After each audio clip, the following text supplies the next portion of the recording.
One में Kadambari classes से प्रियंका त्यागी। आज का हमारा टॉपिक है ट्रांसपोर्ट। देखो क्या होता है, हमारा किसी भी ऑर्गेनिज्म के अंदर कुछ ऐसे अरेंजमेंट होते हैं जो हमारी बॉडी के लिए जो भी एसेंशियल सब्सटेंसेस होते हैं ना, उनको एक पार्ट से लेकर दूसरे पार्ट तक पहुंचाते हैं। ठीक है, जैसे अभी हमने पढ़ा था कि एनर्जी रिक्वायर्ड होती है तो सेल तक पहुंचती है कैसे, और अगर डाइजेशन हो जाता है फूड का तो जो भी एब्जॉर्प्शन होता है वो किस तरह से ब्लड के थ्रू हमारी पूरी बॉडी में ट्रांसफ़र हो जाता है। उसी तरह से जितने भी ऑर्गेनिज्म होते हैं ना, उनके अंदर एक अरेंजमेंट होता है जिसके द्वारा क्या होता है, जो भी हमारे लिए एसेंशियल सब्सटेंसेस होते हैं वो हमारे पार्ट्स को क्या कर दिए जाते हैं, ट्रांसपोर्ट कर दिए जाते हैं।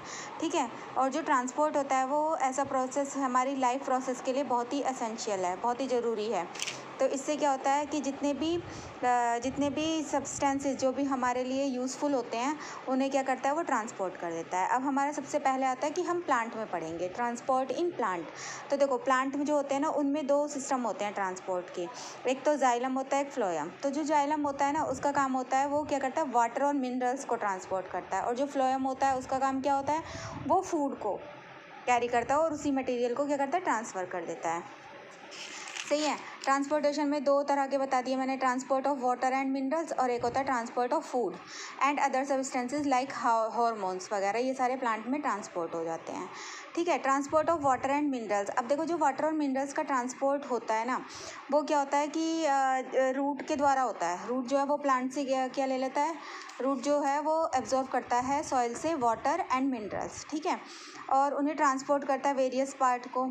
अब जो वाटर और मिनरल्स होते हैं वो डिज़ोल्व हो जाते हैं, ठीक है, और मूव कर जाते हैं कि प्लांट के अदर पार्ट्स को क्या कहते हैं, डिज़ोल्व होकर वाटर में, और वो क्या करते हैं, लीव्स स्टेम यहाँ तक पहुँच जाते हैं। ठीक है, अब इसमें दो एलिमेंट्स यूज़ होते हैं, एक तो जाइलम टिश्यू और एक ट्रेकिएट्स। जो ये होते हैं दोनों ही नॉन लिविंग कंडक्टिंग होते हैं, टिश्यू होते हैं।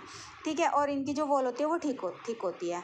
तो पहले आता है जाइलम वेसल्स। जो जाइलम वेसल होती हैं वो नॉन लिविंग होती हैं। ठीक है, और ये हमारे पूरे क्या कहते हैं, जैसे ड्रेन पाइप होता है ना, उस तरह का काम करती है प्लांट के अंदर। ये होलो होती हैं, डेड सेल्स होती हैं, और इन जॉइंट होती हैं एंड टू एंड, मतलब एक के ऊपर एक जॉइंट होगा। ठीक है, जो एंड वॉल होती है ना सेल की, वो क्या होती है, ब्रोकन डाउन, मतलब ब्रोकन डाउन थोड़ी सी टूटी होती है, थोड़ा सा लॉन्ग होती है, और उसमें क्योंकि वो ऊपर से टूटी होती है तो वहाँ पर क्या होता है, ओपन ट्यूब फॉर्म कर लेती है। और जाइलम वेसल्स जो है वो हमारे रूट से लेकर प्लांट के क्या कहते हैं, स्टेम और लीव्स तक पहुंचती है। ठीक है, जाइलम वेसल जो है वो क्या करते हैं, उसके अंदर साइटोप्लाज्म नहीं होता, ना ही न्यूक्लियस होता है। और जो जाइलम की वॉल्स होती है ना, उसके वो किससे बनी होती है, सेल्यूलोज से बनी होती हैं। ठीक है, और लिग्निन से। लिग्निन आपने पढ़ा होगा 9th में भी। जो लिग्निन होता है वो बहुत ही हार्ड सब्सटेंस होता है, और वो इस तरह का सब्सटेंस होता है जैसे सीमेंट होता है ना जमने के बाद, उस तरह से हार्ड होता है ये। ठीक है, जाइलम वेसल्स जो होती हैं उसके अंदर पिट प्रेजेंट होते हैं, और पिट की जो वॉल होती है वो भी थिक होती है, और उनमें कोई भी ओपनिंग पोर नहीं होता। और जितने भी फ्लावरिंग प्लांट होते हैं उसके अंदर या तो वाटर और मिनरल जाइलम वेसल से ट्रांसपोर्ट होता है, या फिर दोनों से हो सकता है, जाइलम वेसल और ट्रेकिएट से। ठीक है, ये आप इसका डायग्राम है, देखो आप देख रहे हैं जिसमें ये जाइलम वेसल्स का डायग्राम है। इसके अंदर पिट है, देख छोटा सा ओपन है, और देखो ये दोनों ये एंड टू एंड पॉइंट जुड़े हुए हैं। ठीक है, और इनके अंदर गैप है, कोई भी साइटोप्लाज्म नहीं है, न्यूक्लियस नहीं है, और जो है सेल वॉल है प्रेजेंट है।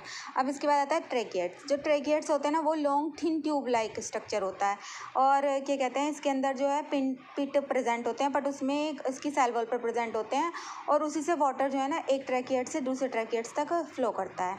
और जो भी है ना, ये भी डेड सेल से बना होता है। लिग्निफाइड वॉल होती है इसकी, बट इसमें कोई भी ओपनिंग एंड नहीं होता है। ठीक है, इलोंगेटेड होता है। ठीक है, और जितने भी पार्ट्स होते हैं उसमें ट्रेकिएट्स जो है वो वाटर कंडक्ट करके पहुंचाता है। और ये नॉन फ्लावरिंग जो भी प्लांट्स होते हैं उनके अंदर भी इसी के द्वारा वाटर क्या है, कंडक्ट होता है। अब देखिए जब हम इसकी मैकेनिज्म पढ़ेंगे ना, तो कुछ इसमें टर्म्स आएगी, जैसे आता है एपिडर्मिस, जो आउटर लेयर होती है ना सेल की, किसी भी रूट के सेल की, तो जिसे हम एपिडर्मिस बोलते हैं। जो एंडोडर्मिस है वो क्या होता है, वेस्कुलर टिश्यूज़ और रूट के बीच का जो भी के चारों तरफ जो भी वो होती है ना सेल प्रेजेंट होती है, उसे हम एंडोडर्मिस कहते हैं। और जो रूट है ना, एंडोडर्मिस और एपिडर्मिस के बीच का जो भी पार्ट होता है उसे हम रूट कॉर्टेक्स बोलते हैं। अब इसके बाद आता है रूट जाइलम। तो जो भी जाइलम टिश्यू प्रेजेंट होते हैं ना रूट में, उसको हम रूट जाइलम बोलते हैं। और ये ट्रेकिएट्स का आपका डायग्राम है। आई होप आपको ये वीडियो पसंद आई होगी, तो इसको लाइक शेयर एंड कमेंट करना, और कल हम इसकी मैकेनिज़्म पढ़ेंगे। Thank you.